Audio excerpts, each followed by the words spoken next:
In this lesson, we'll be looking at class limits, class boundary, and class mark.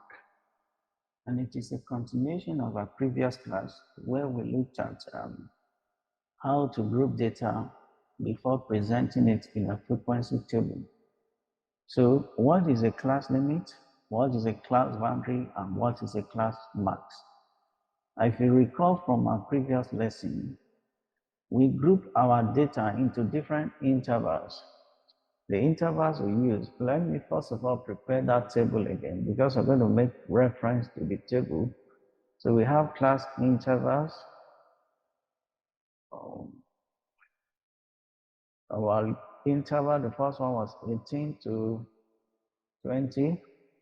The next one was 21 to 23. 23. Next one was 24 to 26. Then we have 27 to 29. We have 30 to 32. We have 33 to 35. 36 to 39. 38 rather.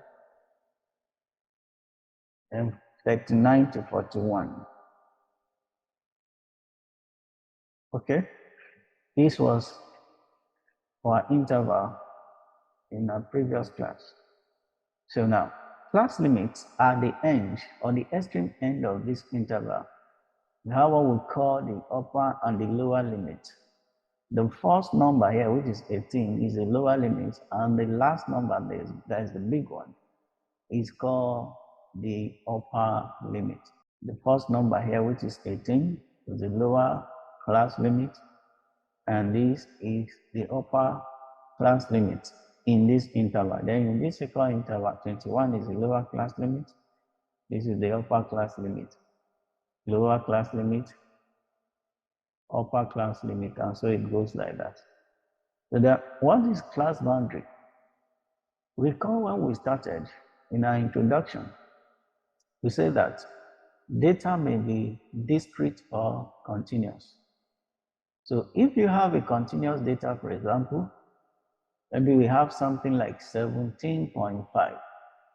This 17.5, when we round it up, of course, we're going to have it as 18. So 17.5 actually belongs to this interval of 18 to 20.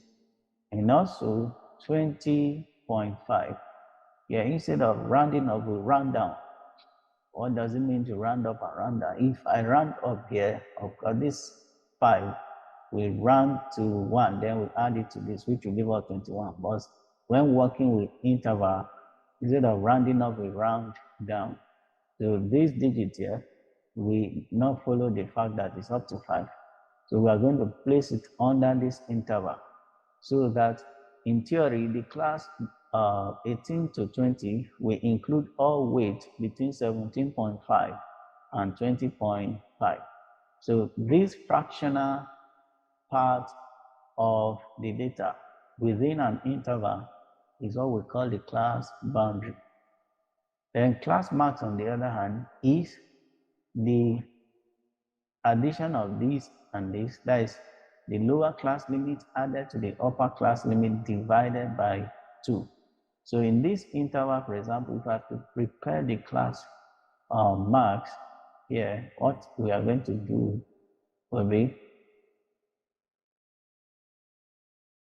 18 plus 20 divided by 2 for the first interval. The second interval will be 21 plus 23 divided by 2. The third one will be 24 plus 26 divided by 2. And the next one will be 27 plus 29 divided by 2. 30 plus 32 divided by 2. Then 36 plus 38 divided by 2.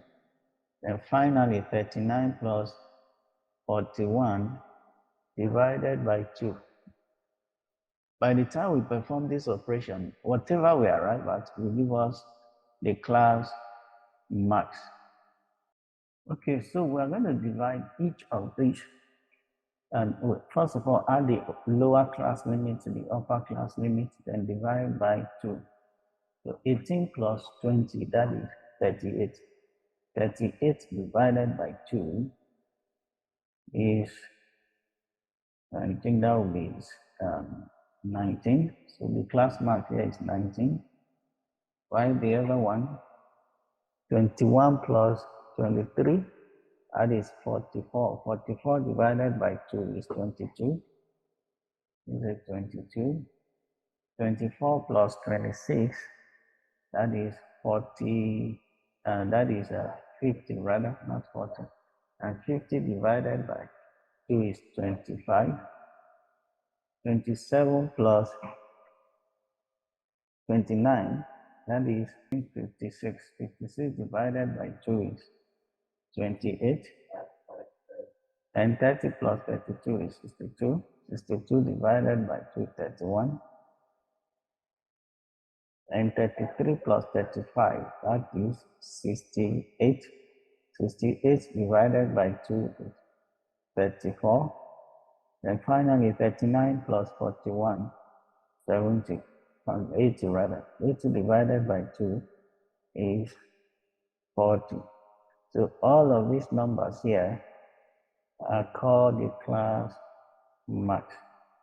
And what is the essence of all of this? Class max are usually used for easy calculation, most especially in finding the arithmetic mean of a group data.